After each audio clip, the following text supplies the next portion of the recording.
जब बात सिर्फ कानून तोड़ने की नहीं, कानून के खिलाफ संघर्ष करने की हो, तब सिविल डिसोबीडियंस मूवमेंट जन्म लेता है। चलिए जानते हैं सिविल डिसोबीडियंस मूवमेंट में कैसे हर नागरिक ने पार्टिसिपेट किया। हेलो स्टूडेंट्स, मैं हूं उर्वशी भार्गव। वेलकम टू फ्यूके एजुकेशन। आज का हमारा टॉपिक रहने वाला है चैप्टर 2 नेशनलिज्म इन इंडिया का one of the important topic towards civil disobedience. मतलब सिविल डिसोबीडियंस मूवमेंट स्टार्ट कैसे हुआ, स्टार्ट हुआ तो उसकी जर्नी कैसी रही, कैसे नेशन के अलग अलग सेक्शन के लोगों ने उसमें पार्टिसिपेट किया और क्या वो सक्सेसफुल हो पाया और किस तरीके से उसका इम्पैक्ट पड़ा। पूरी स्टोरी आज हमें जानने मिलने वाली है टुवर्ड्स सिविल डिसोबीडियंस टॉपिक के अंदर। स्टार्ट करते हैं। सबसे पहले क्या होता है, फरवरी 1922 में गांधी जी ने क्या करा था, क्या डिसाइड किया था कि भाई नॉन कॉपरेशन मूवमेंट जो है उसको विड्रॉ कर देते हैं। क्यों विड्रॉ कर देते हैं? क्योंकि हमने पढ़ा था चौरा चौरी इंसिडेंट हुआ था। कहीं ना कहीं लोग जो थे कॉपरेट ना करके भी अलग अलग तरीके से वायलेंस का यूज करने लग गए थे। ठीक है, तो यहाँ पे एक ऐसा टाइम आया जब गांधी जी को ये लगा कि ये मूवमेंट हमें स्टॉप करना चाहिए, क्योंकि ये पॉजिटिव इम्पैक्ट की जगह एक नेगेटिव इम्पैक्ट देने लगा है।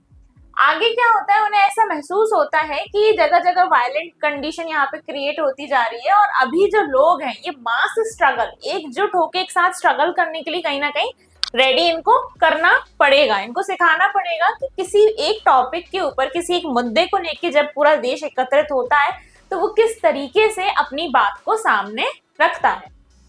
Within the Congress, some leaders were not tired by the Government of India Act of 1990. कहीं ना कहीं गवर्नमेंट ऑफ इंडिया एक्ट आया था उस टाइम पे 1919 में। अब उस एक्ट में क्या था वो भी हम देखने वाले। उन्हें ऐसा लगा कि बहुत जरूरी है ब्रिटिश पॉलिसीज को अपोज करना with in the council were not truly democratic.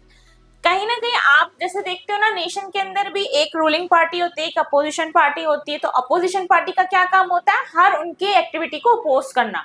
तो यहाँ पे डेमोक्रेटिक कंडीशन यहाँ पे भी देखने के लिए मिल रही थी और ये बताना चाह रहे हैं हमें कि गवर्नमेंट ऑफ इंडिया एक्ट 1919 में ये जो भी कंडीशंस ये लेके आए, जो भी चेंजेस ये लेके आए, उनका क्या इम्पैक्ट यहाँ पे रहा था। सीआर दास और मोतीलाल नेहरू ने उस टाइम पे सेपरेटली अपनी एक पार्टी बनाई जिसका नाम रखा उन्होंने स्वराज पार्टी। स्वराज पार्टी के अंदर यहाँ पे क्या हुआ, within the Congress to argue for a return of council politics. अब क्या होता है, देखो किसी एक पॉलिटिकल पार्टी के अंदर भी मतभेद होते हैं। ठीक है, यहाँ पे क्या था, उस टाइम पे कांग्रेस ही एक बहुत मेजर पार्टी हुआ करती थी, इंपॉर्टेंट पार्टी हुआ करती थी। इन्हीं के अंदर क्या था, लोगों के व्यूज अलग अलग सेपरेट हो गए। कुछ चाहते थे कि भाई प्रॉपर डेमोक्रेटिकली तरीके से ही आगे बढ़ा जाए, कुछ चाहते थे कि नहीं नेशन के अंदर सडन चेंजेस लाए जाएं और ये जिस तरीके से ब्रिटिश पॉलिसीज हम फॉलो करते जा रहे हैं इनको रोकथाम इन पे लगाई जाए। सीआर दास मोतीलाल नेहरू उस विचारधारा से हटकर एक नई पार्टी को जन्म यहाँ पे देते हैं, उसका नाम होता है Swaraj party. But younger leaders like Jawaharlal Nehru and Subhash Chandra Bose praised for the more radical mass agitation and for full independence। मतलब यहाँ पे जवाहरलाल नेहरू, सुभाष चंद्र बोस ये चाहते थे कि रेडिकल सडन इस तरीके से चेंजेस आए दुनिया, मतलब भारत की जो जनता है उसके अंदर एक विद्रोह की अग्नि जल रही थी, जिसके अंदर वो ये चाह रहे थे कि भाई अब तो भारत पूर्ण रूप से आजाद हमें चाहिए है। अब कोई कॉम्प्रोमाइज हम नहीं चाहते हैं कि आपने बोला अभी ऐसा कर लो, 4-5 दिन बाद हम इसको ऐसा कर देंगे, ऐसा नहीं चाह रहे थे।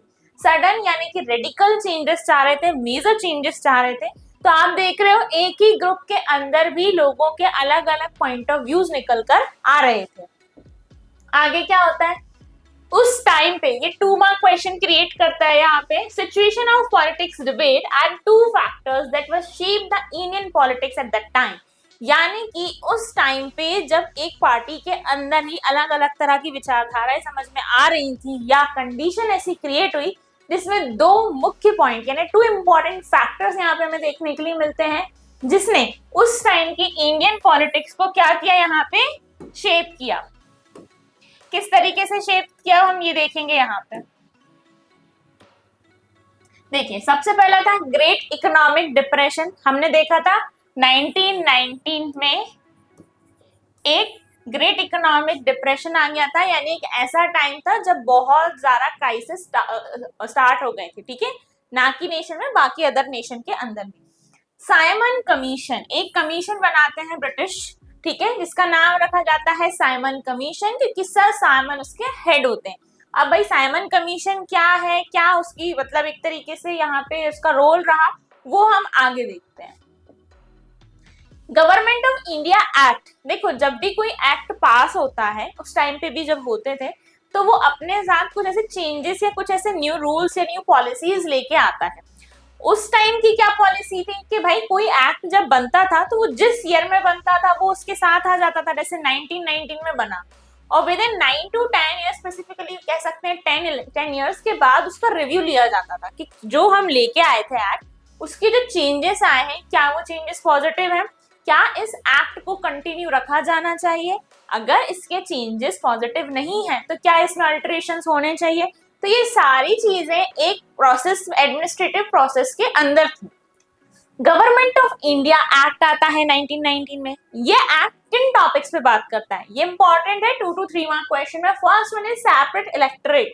सेपरेट इलेक्टोरेट का मतलब है कि जो आप लोगों को अलग अलग कैटेगराइज कर रहे हो, सेपरेट इलेक्टोरेट होना चाहिए उनके लिए, ठीक है। बाइकैमरलिज्म, 2 हाउसेस होना चाहिए, ठीक है। 1 हाउस पॉलिसी यूज ना करके 2 हाउसेस पॉलिसीज यहाँ पे होने चाहिए। लेजिस्लेटिव असेंबली, लेजिस्लेटिव काउंसिल, इस टाइप से करके 2 हाउसेस यहाँ पे काम करेंगे। इसका रिव्यू कब होना था, एग्जैक्ट 10 ईयर्स यानी कि 1929 में, बट ये 1927 में ही इसका रिव्यू करने की बात होती है। रिव्यू करने के लिए एक स्टैट्यूटरी इंडियन स्टैट्यूटरी कमीशन बनाया जाता है जिसके हेड होते हैं सर जॉन साइमन। अब समझ में आया साइमन कमीशन क्या था। इस एक्ट के रिव्यू के लिए एक कमीशन बनाया जाता है, इंडियन स्टैट्यूटरी कमीशन, जिसको हेड करते हैं sir John Simon. John Simon जब इसको हेड करते हैं तो इनका नाम, इसी कमीशन का नाम इस वजह से पड़ जाता है साइमन कमीशन। अब इस कमीशन की खास बात क्या थी कि जब ये कमीशन यहाँ आया भारत में 1928 में, तो इसमें नारे लगे go back Simon, go back Simon. आप देखेंगे बुक में भी एक पिक्चर दिखती है जिसमें स्लोगन लेके कुछ लोग खड़े हुए हैं। ऐसा इसीलिए था क्योंकि इस पूरे कमीशन में कोई भी इंडियन पर्सनालिटी यहाँ पे नहीं थी, बल्कि ये इंडिया के लिए ही है, इंडिया के अंदर ही चेंजेस करने के लिए है। तो यहाँ पे एक बहुत बड़ा ये गेम खेल जाते हैं ब्रिटिशर्स, और इसीलिए इनके लिए नारे लगते हैं जैसे ये भारत पहुंचते हैं, गो बैक साइमन, ठीक है। अब यहाँ पे उस टाइम पे वाइसरॉय कौन है, पॉइंट्स को कनेक्टेड करके चलना है, ठीक है। ऐसा नहीं करना है कि ये पॉइंट खत्म हुआ इसको छोड़ दिया। अब ये जो पूरी कंडीशन क्रिएट हो रही है ना नेशन में, उस टाइम पे आपके वाइसरॉय कौन है, लॉर्ड इरविन। कौन है, लॉर्ड इरविन। लॉर्ड इरविन, अब देखिए कंडीशन देख रहे हैं, आप समझ रहे हैं कि भाई भारत के लोगों के अंदर तो गुस्सा आ गया है ना। अब गुस्सा कैसे कंट्रोल होगा। अक्टूबर 1929 में एक ऑफर देते हैं शांत करने के लिए, कि जैसे उनको समझाने के लिए हम लोगों को कि एक डोमिनियन स्टेटस यहाँ पे वो भारत को दे देंगे for India in an unspecified future and a round table conference to discuss a future constitution. वो बोलते हैं भारत को एक डोमिनियन स्टेटस दे दिया जाएगा, यानी भारत के लोग भारत के हैं, भारतीय जो स्टेटस है वो रहेगा, पर कंट्रोल जो रहेगा कहीं ना कहीं ब्रिटिश एडमिनिस्ट्रेटिव पॉलिसीज के अंडर ही रहेगा। और बोलते हैं कि इसी के चलते जब राउंड टेबल कॉन्फ्रेंस ऑर्गेनाइज की जाएगी तो उसमें हम भारत के फ्यूचर कॉन्स्टिट्यूशन की भी बात सामने रखेंगे। लॉर्ड इरविन क्या कर रहे हैं, समझाने की कोशिश कर रहे हैं यहाँ पे। दिसंबर 1929 में हमने अभी पढ़ा था लास्ट पेज पे कि जवाहरलाल नेहरू, सुभाष चंद्र बोस गुस्से में आ जाते हैं कि अब तो चेंजेस चाहिए है, भारत या तो पूर्ण स्वराज ही लेकर रहेगा। जब उनके मन में ये बात आती है और जब ये बात लॉर्ड इरविन रख देते हैं सामने कि भाई हम यहाँ पे आपको क्या कर रहे हैं, डोमिनियन स्टेटस दे रहे हैं, तो under the presidency of Jawaharlal Nehru the Lahore Congress formalize the demand of Purna Swaraj और फुल इंडिपेंडेंस फॉर इंडिया। वो बोलते हैं कि या तो भारत को पूर्ण स्वराज ही मिलेगा, नहीं तो हम इसके अलावा ये आपके डोमिनियन स्टेटस जैसी बातों को एक्सेप्ट नहीं करते हैं। पूर्ण स्वराज की बात यहाँ पे वो करते हैं दिसंबर 1929 में, और ये डिक्लेयर करते हैं कि 26 जनवरी 1930 को ये एज अ इंडिपेंडेंस डे हम सेलिब्रेट करेंगे। लेकिन एक यहाँ पे प्रॉब्लम आ जाती है, क्या प्रॉब्लम है अभी हम देखते हैं। 26 जनवरी 1930 डेट याद रखना है, इंपॉर्टेंट डेट है, ओके। बोलते हैं कि भाई जवाहरलाल नेहरू जी इकट्ठे होंगे और हम पूर्ण स्वराज दिवस की तरह से मनाएंगे, और ये घोषित करेंगे, अनाउंस करेंगे कि अभी पूर्ण स्वराज है, फुल इंडिपेंडेंस हम गेन कर रहे हैं।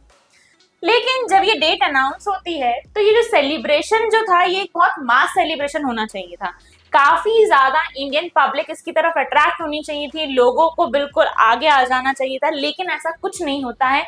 बहुत ही कम संख्या में, कम अमाउंट में जो लोग होते हैं इकट्ठे होते हैं और इसको सेलिब्रेट कर पाते हैं। महात्मा गांधी क्या करते हैं, इसका एक रास्ता निकालते हैं और वो इसको बताते हैं, एब्स्ट्रैक्ट फ्रीडम की यहाँ पे बात करते हैं। एब्स्ट्रैक्ट फ्रीडम की बात यहाँ पे कैसे करते हैं, वो ये बताते हैं कि भाई पूर्ण स्वराज की इस डेट को क्या कर दिया जाएगा, रिजर्व रख कर दिया जाता है।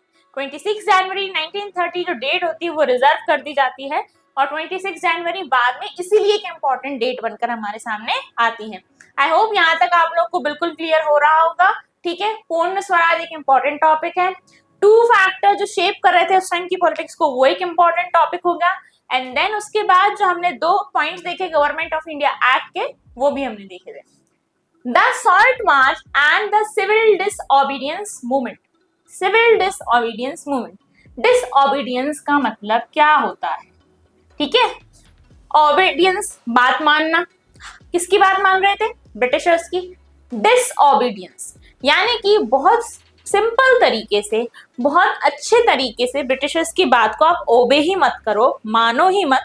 उनकी जो इम्पोर्टेंट बात जो वो मनवाना चाह रहे हैं उन्हें मानोगे नहीं तो ऑटोमेटिकली उनका जो करेज है वो डाउन हो जाएगा। ठीक है, महात्मा गांधी को ये समझ में आता है कि सॉल्ट एक क्या है, पावरफुल सिंबल है जो नेशन को यूनाइट करता है। भाई देखिए, उस टाइम पे नमक बनने की प्रोसेस डिफिकल्ट होती थी, इतनी ज्यादा मशीनरीज इतनी इजीली अवेलेबल नहीं होती थी, तो वैल्यू ऑफ सॉल्ट ऑटोमेटिकली बहुत हाई हुआ करती थी। ओके, सॉल्ट जो था अभी पावरफुल सिंबल था क्योंकि कोई गरीब है, अमीर है, अलग अलग रिलीजन का है, सबको सॉल्ट की नीड इक्वली ही होती है ना। तो यहाँ पे वो ये समझते हैं कि भाई ये सॉल्ट मेकिंग प्रोसेस है ये सिर्फ ब्रिटिशर्स कर सकते थे उस टाइम पे, इंडियंस कोई परमिटेड नहीं थी। तो उन्होंने देखा भाई बहुत अच्छा मौका है स्टूडेंट्स, ये बहुत अच्छा मौका है। उन्हें ऐसा लगा कि ये एक सिंबल बन सकता है जिससे हम सारे नेशन के लोगों को यूनाइट कर सकते हैं। गांधी जी ने और आगे क्या किया, 31 जनवरी 1930 को उन्होंने वाइसराय इरविन को एक लेटर भेजा, उसमें उन्होंने 11 डिमांड्स रखी। 11 डिमांड्स रखी, कितनी? 11। उसमें एक इंपॉर्टेंट डिमांड थी to abolish the salt tax, जो सॉल्ट टैक्स पे करा जाता है उसको खत्म किया जाए। ठीक है, परमिशन मिलनी चाहिए इंडियंस को भी सॉल्ट मेकिंग प्रोसेस की और उनका जो सॉल्ट टैक्स वो पे करते हैं उसको खत्म किया जाए। महात्मा गांधी का जो लेटर था एक तरीके से वो अल्टीमेटम था, वो ऐसा लेटर नहीं था रिस्पेक्टेड इरविन जी प्रॉपर अच्छे मैनर में था, बट वो ऐसा नहीं था कि अगर आपने नहीं भी मानी तो कोई बात नहीं। It was a kind of an ultimatum. Ultimatum मतलब कि अगर आपने नहीं किया हमारी डिमांड्स पे फोकस या नहीं मानी हमारी बात तो हम अब ये सॉल्ट टैक्स पूरा ब्रेक कर देंगे, आपका एबोलिश कर देंगे इसको, और हम खुद जाके वाटर बॉइल करके and salt making process start करके दिखाएंगे। उन्होंने बोला stated that if the demands will not fulfill by 11th of March, the Congress will launch a civil disobedience movement. उन्होंने बोला अगर आपने हमारी जो डिमांड्स है 11th of March तक फुलफिल नहीं की, उन पे गौर नहीं किया, तो हम क्या करेंगे, सिविल डिसोबीडियंस मूवमेंट स्टार्ट कर देंगे। अल्टीमेटम था गांधी जी का। ठीक है, इरविन बिल्कुल नेगोशिएट करने की इच्छा में नहीं। इरविन ने बोला ठीक है, धमकी तो दे रहे हैं, थोड़े टाइम बाद नॉर्मल हो जाएंगे, हम छोड़ देंगे, इससे ज्यादा और क्या होगा।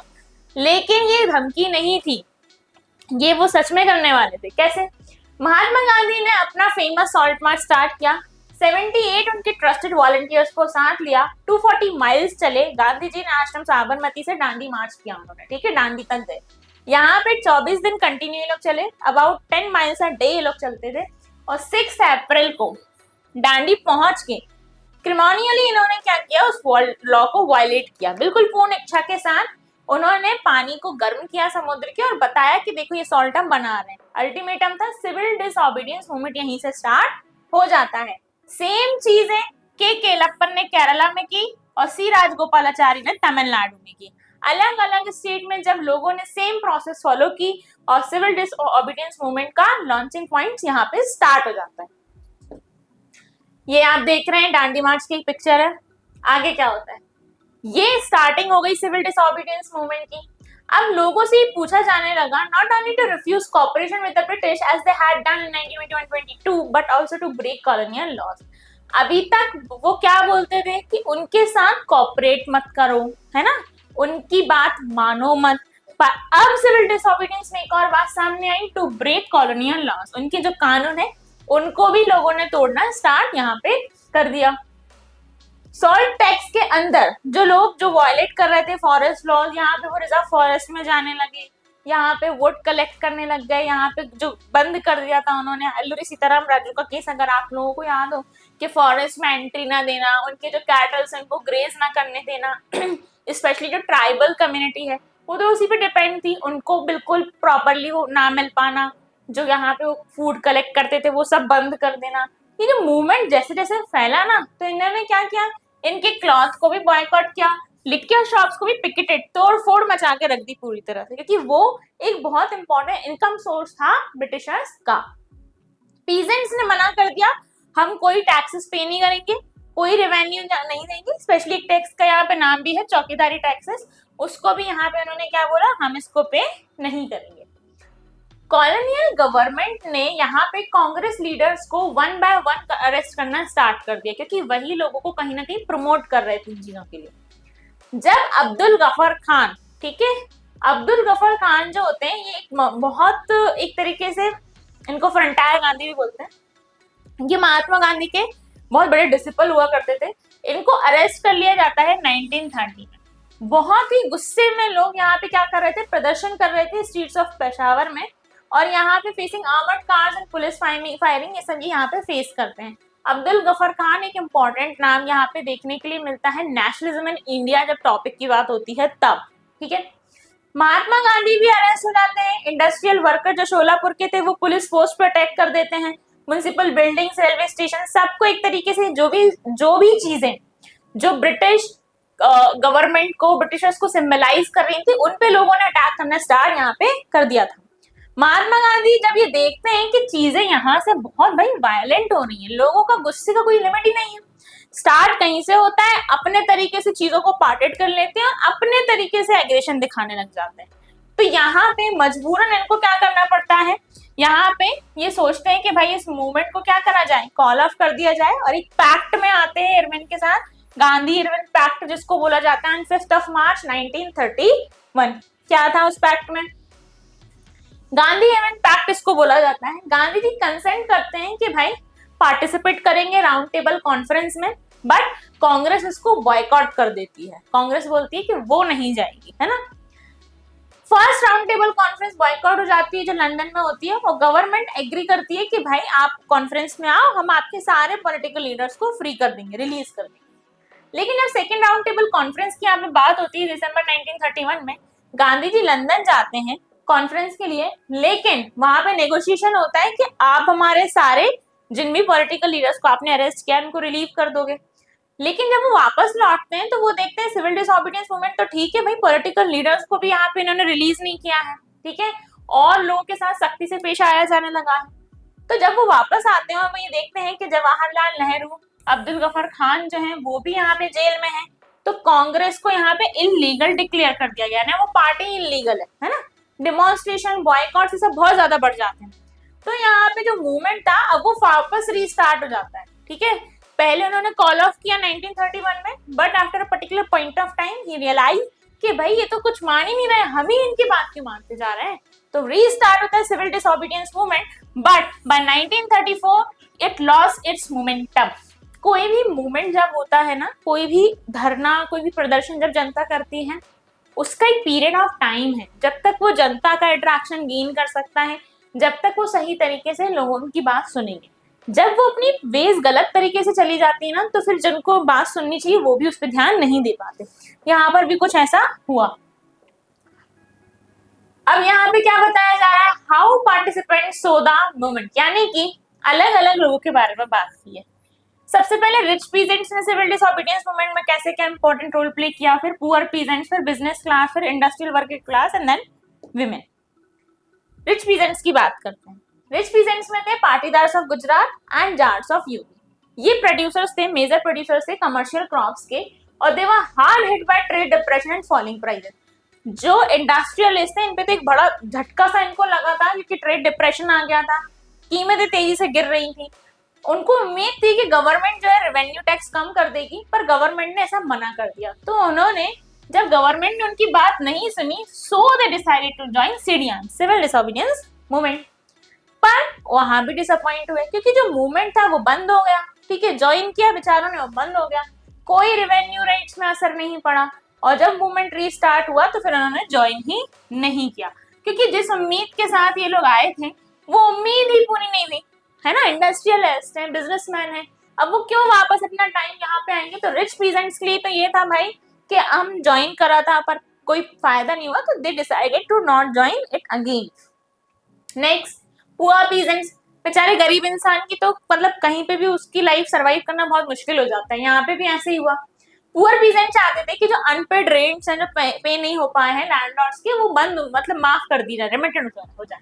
लेकिन उन्होंने बहुत ज्यादा वैरायटी में रेडिकल मूवमेंट्स ज्वाइन किए इसी चक्कर में, जो सोशलिस्ट और कम्युनिस्ट लोगों द्वारा लेड किए जा रहे थे। लीडिंग अथॉरिटी उनकी वही थी। कांग्रेस लेकिन उनको सपोर्ट नहीं करना चाह रही थी, नो रेंट पॉलिसी, क्योंकि वो अपना पॉलिटिकल पार्टी स्टेटस नहीं खोना चाहती थी। और अगर वो एकदम से अगेंस्ट में ब्रिटिशर्स के इन टॉपिक्स को लेके आ जाती तो बहुत दिक्कत पैदा हो जाती। तो यहाँ पे रिलेशनशिप जो थी पुअर पीजेंट्स और कांग्रेस की, वो हमेशा अनसर्टेन रही। मतलब एक तरफ दिखाया जाता था बहुत कंसर्निंग है, पुअर पीजेंट्स की बहुत मदद करना चाह रहे हैं, बट यहाँ पे क्या होता था, यहाँ पे ये भी दिक्कत थी कि भाई ओपनली उनकी प्रॉब्लम्स को लेके सामने नहीं आना। आगे क्या है, बिजनेस क्लास। बिजनेस क्लास यहाँ पे क्या थी, मतलब जब ट्रेड डिप्रेशन हो गया, ठीक है, सिविल डिसोबीडियंस मूवमेंट भी है, तो कोई भी मूवमेंट ऐसा तो है नहीं थोड़ी सी जगह में वो खत्म, नेशन वाइड इम्पैक्ट था। इंपोर्ट्स पे काफी मेजर इम्पैक्ट पड़ा इसका। फर्स्ट वर्ल्ड वॉर में इंडियन मर्चेंट इंडस्ट्रियलिस्ट ने काफी अच्छे प्रॉफिट गेन किए और बहुत ज्यादा पावरफुल ये बन गए, पर ये चाहते थे कि इनको प्रोटेक्शन मिले इंपोर्ट्स के अगेंस्ट ऑफ फॉरेन गुड्स के, भाई हम कर तो रहे। और रुपी स्टर्लिंग का जो रेशियो था वो भी अनसर्टेन यहाँ पे देखने के लिए मिल रहा था, जो कहीं ना कहीं इंपोर्ट्स को डिस्करेज कर रहा था। इन सारी चीजों को बचाने के लिए दो इंपॉर्टेंट ऑर्गेनाइजेशन बनती हैं, the Indian Industrial and Commercial Congress in 1920 and the FICCI, the Federation of the Indian Chamber of Commerce and Industries in 1927। ये इंपॉर्टेंट है कि किस ईयर में बने, फिकी का फुल फॉर्म क्या है, ठीक है, 1920 में कौन सा यहाँ पे इंडस्ट्रियल एंड कमर्शियल कांग्रेस किस टाइप की कमेटी यहाँ पे बनी। इनको लीड कर रहे थे important prominent leaders industrialist Purushottam Thakurdas and GD Birla, ठीक है। इंडस्ट्रियल्स ने क्या किया, इन्होंने अटैक किया कॉलोनियल कंट्रोल के ऊपर, जो कि कहीं ना कहीं देखो क्या था, इंडस्ट्रियलिस्ट तो है ये, बट कंट्रोल ब्रिटिशर्स के मतलब उनके ही पास था, तो वो पूरा उसकी इकोनॉमी को कंट्रोल करना चाह रहे थे। And supported the civil disobedience movement, और उन्होंने सोचा कि क्यों ना सिविल डिसोबीडियंस मूवमेंट को क्या किया जाए, सपोर्ट यहाँ पे किया जाए। इंडस्ट्रियल वर्किंग क्लास अब यहाँ पे क्या कर रही थी, ये पार्टिसिपेट ही नहीं किया इन्होंने, बहुत बड़े अमाउंट में लोगों ने, ठीक है, मतलब they did not participate in civil disobedience movement in large number except in Nagpur region, सिर्फ नागपुर रीजन के कुछ लोगों ने किया। 1930 में थाउजेंड ऑफ वर्कर जो थे छोटा नागपुर टेन माइंस का, इन्होंने गांधी कैप्स पहने यहाँ पे बताने के लिए कि सिविल डिसोबीडियंस मूवमेंट में कहीं ना कहीं दिखा रहे अपनी प्रोटेस्ट कर रहे हैं, और कैंपेन्स को बॉयकॉट किया। कांग्रेस जो थी वो रिलेक्टेंट थी वर्कर्स की डिमांड, ये वर्कर्स को इंक्लूड करने में, क्योंकि ये उनकी मतलब एक तरीके से स्ट्रगल पॉइंट प्रोग्राम का जो हम समझ रहे थे कि भाई वो अपना एक स्टेटस भी नहीं खोना चाह रही थी। It felt that this would align it industrialist and divide the anti imperial forces. यहाँ पे ये समझ में आया कि कहीं ना कहीं इंडस्ट्रियलिस्ट के साथ ये एक अलाइनेशन वाली फीलिंग यहाँ पे जागृत हो रही है। विमेन, ये विमेन यहाँ पे पार्टिसिपेट करते हुए आपको दिखेंगे। विमेन ने काफी बड़े पैमाने पे पार्टिसिपेट किया इंडिया में भी, मार्चेस में, सॉल्ट मैन्युफैक्चरिंग प्रोसेस में, फॉरेन क्लोथ लिकर शॉप जो पिकेटेड, सारी हर प्रोसेस में कहीं ना कहीं उन्होंने यहाँ पे पार्टिसिपेट किया। कांग्रेस लेकिन रिलक्टेंट थी उस टाइम पे वुमेन्स को एक अच्छी पोजीशन देने में। आप अगर स्टार्टिंग जर्नी देखोगे तो कांग्रेस पार्टी के अंदर भी बहुत बड़े बड़े फेसेस वुमेन्स के नहीं देखने को मिलेंगे कि हाँ इनको एक बहुत बड़ी एक तरीके से अथॉरिटी दे दी गई। गिनी चुनी औरतें कुछ दिखती थी, एक या दो अगर मिल गई तो मिल गई, क्योंकि उस टाइम पे वुमेन्स को इतना परमिशन भी नहीं होता था लोग उनकी फैमिलीज के थ्रू कि भाई वो जाएं आगे बढ़े, स्पेशली पॉलिटिक्स फील्ड में पॉलिटिशियन बने, आगे जाके एज अ लीडर अपने व्यूज रखें। एज अ लीडर तो बहुत बड़ी बात है ना, एजुकेशन ही बहुत मुश्किल से मिलता था। तो Congress was reluctant at that time to allow women to hold any position of authority within the organization. It was keen only to their symbolic presence. अब लेकिन भाई पार्टी है, पॉलिटिकल पार्टी है, तो वहां पे अलाइन नहीं हो सकती किसी एक पर्टिकुलर कैटेगरी के साथ, तो यहाँ पे वो उनकी सिंबॉलिक प्रेजेंटेशन तो अपनी पार्टी में रखती थी। Civil disobedience movement, CDM. जब भी किसी चीज के कुछ पॉजिटिव इम्पैक्ट होते हैं तो वहीं कुछ नेगेटिव इम्पैक्ट भी वो नेशन में छोड़ता है। पॉजिटिव इम्पैक्ट देख लिए, पॉजिटिव इम्पैक्ट में हमने ये भी देखा कि किस तरीके से डिफरेंट तरीके के लोगों ने इसमें पार्टिसिपेट किया, उनकी क्या नीड्स रही, लेकिन इसकी कुछ लिमिटेशंस भी रही। ठीक है, क्या लिमिटेशंस थी, अब हम वो आगे जाके देखते हैं। पहला मुद्दा है अनटचेबिलिटी, भारत का सबसे बड़ा दुश्मन अनटचेबिलिटी। यहाँ पे नेशंस में एक ग्रुप जिसको नाम दिया गया अनटचेबल्स, ये 1930 से मतलब एक तरीके से इनको अप्रेस क्लास, ठीक है, डिप्रेस क्लास तरीके से नाम दे दी गए। महात्मा गांधी ने बोला कि भाई स्वराज जब तक नहीं आ सकता भारत में, जब तक कि हजारों साल से मतलब चल रही प्रथा जो है ना अनटचेबिलिटी, छुआछूत की दिक्कत, ये खत्म ना कर दी जाए। और उन्होंने बोला अनटचेबल्स को अब क्या बोला जाएगा, हरिजन। हरिजन, हरि के जन यानी भगवान के ही लोग हैं। आप इनके साथ अगर एक थॉट रख रहे हो कि इनको छूने से पवित्र हो रहे हैं सारी चीजें, तो आप कैसे आगे बढ़ोगे, इन्हीं चीजों में अटके रह जाओगे। ही हिमसेल्फ क्लीन टॉयलेट्स, उन्होंने खुद ने यहाँ पे वॉशरूम्स क्लीन किए, ये बताने के लिए कि स्वीपर का काम भी डिग्निफाइड जॉब है, हर कोई नहीं कर पा रहा है उसको। Persuaded upper castes to changes their heart, give up the sin of untouchability. जब उन्होंने खुद ने ये एक्टिविटी की, चेंजेस की, तो लोगों का खुद का हृदय परिवर्तन बहुत जल्दी हुआ। और एक तरीके से द sin ऑफ अनटचेबिलिटी की तरह, मतलब एक पाप की तरह ना देख के एक तरीके से उसको एक पॉजिटिव इम्पैक्ट में लाने की कोशिश की। पर but many Dalit leaders were keen on different political solution to the problem of community. उनकी प्रॉब्लम्स क्या हैं, उनको सॉल्व करने की बात भी यहाँ पे रखी गई। They began organizing themselves, demanding reserved seats in educational institution and a separate electorate that would choose Dalit members of legislative council. Separate electorate की बात हुई थी। अब जो ये डिप्रेस क्लास के पीपल थे, इनको ये समझ में आया भाई पावर मिलना बहुत जरूरी है, क्योंकि उनको एजुकेशन ही नहीं मिल पा रही थी। तो यहाँ पे आके उन्होंने अपने लिए रिजर्व सीट्स की डिमांड की, कहाँ, सॉरी, एजुकेशनल इंस्टीट्यूशंस में या फिर सेपरेट इलेक्टरेट्स में। और उन्होंने बोला कि जो सेपरेट इलेक्टरेट्स होंगे लेजिस्लेटिव काउंसिल में, उसमें दलित मेंबर को ही चुना जाए। दलित पार्टिसिपेशन सिविल डिसोबीडियंस मूवमेंट में लिमिटेड था, ठीक है, क्योंकि स्पेशली महाराष्ट्र और नागपुर रीजन जहाँ पे ऑर्गेनाइजेशन ज्यादा स्ट्रॉन्ग हमें देखने के लिए। Doctor B.R. Ambedkar, one of the important figure of India. Doctor B.R. Ambedkar जो थे, जिन्होंने क्या करा, दलित को एक डिप्रेस क्लास में कन्वर्ट कर, मतलब बात की कि भाई एक दलित क्लास डिप्रेस क्लास ऑर्गेनाइजेशन की तरह इनको इसके अंदर लाएंगे, ट्रीट करेंगे। और इनका कहीं ना कहीं क्लैश हुआ इनके पर्सपेक्टिव और महात्मा गांधी के पर्सपेक्टिव के साथ। कैसे, सेकेंड राउंड टेबल कॉन्फ्रेंस में डिमांड की थी इन्होंने सेपरेट इलेक्टरेट की। गांधी जी का मानना था कि भाई अगर आप दलित क्लास को सेपरेट इलेक्टरेट्स दे दोगे तो जिससे क्या होगा, कहीं ना कहीं जो प्रोसेस ऑफ इंटीग्रेशन है ना, हम समानता की, एकता की जो बात कर रहे हैं नेशन में, वो प्रोसेस बहुत स्लो हो जाएगी। क्योंकि आप क्या कर रहे हो, लोगों को बांट दिया, भाई तुम रिजर्व सीट्स के हो, तुम ऐसे हो, तो उससे क्या होगा कि हम एक साथ मिलकर बहुत आगे जा सकते थे। अब हम अलग अलग बढ़ जाएंगे, फिर जो भी गवर्नमेंट, जो भी पार्टी होगी, उनको हर एक सेक्शन पे ध्यान देना होगा। पहले हम एक साथ थे, सब पे एक साथ ध्यान देते, सब साथ आगे बढ़ते। तो गांधी जी का ये व्यू था। लेकिन B.R. अम्बेडकर वो प्रॉब्लम्स फेस करके आए थे, वो ये जानते थे कि भाई एजुकेशन प्रॉब्लम तो कहीं ना कहीं बहुत मेजर इशू है, क्योंकि उन्हें पढ़ने नहीं दिया जाता था, क्लास के बाहर भगा देना, नीचे बैठाते थे, बहुत सारी प्रॉब्लम्स उन्होंने फेस की थी। तो यहाँ पे उन्होंने डिमांड की। गांधी जी ने जब उनकी डिमांड ऐसे ही, तो उन्होंने फास्ट रख लिया, खाना पीना सब छोड़ दिया, पानी वगैरह सब त्याग करके उन्होंने बोला ब्रिटिश गवर्नमेंट जब तक अम्बेडकर की डिमांड को मतलब ना माने या फिर ये बात आगे ना जाए। पर ब्रिटिश गवर्नमेंट को अम्बेडकर की बात कहीं ना कहीं माननी पड़ी, क्योंकि वो तो चाहते ही थे डिवाइड एंड रूल। इसके अलावा अम्बेडकर अल्टीमेटली एक्सेप्ट कर देते हैं गांधी जी की पोजीशन, और बाद में एक पैक्ट होता है गांधी जी और अम्बेडकर के बीच में, that is Poona Pact of September 1932, जिसमें फाइनली डिप्रेस क्लास को, जिसको बाद में शेड्यूल क्लास भी बोला जाने लगा, शेड्यूल कास्ट, उनको रिजर्व सीट्स मिल गई। कहाँ मिल गई, provincial and central legislative council में। और अब यहाँ पे but they were to be, अब यहाँ पे ये वोट भी कर सकते थे जनरल इलेक्टरेट में। नेक्स्ट टॉपिक था मुस्लिम पार्टिसिपेशन। अब इसमें क्या था, जब नॉन कॉपरेशन मूवमेंट और खिलाफत मूवमेंट डिक्लाइन हो गया तो उसके बाद जो यहाँ पे कहीं ना कहीं मुस्लिम्स को अलाइनेटेड फील होने लगा था कांग्रेस के साथ, और यहाँ पे कांग्रेस के अंदर भी काफी जो लीडर्स थे उनके व्यूज अलग अलग हो गए थे। उनका जो रिस्पांस था फिर सिविल डिसोबीडियंस मूवमेंट में कुछ खास अच्छा नहीं आया। उनका रिस्पांस लिकवाम रहा कि ठीक है भाई मूवमेंट है, करते हैं पार्टिसिपेट, देखते हैं ऑल।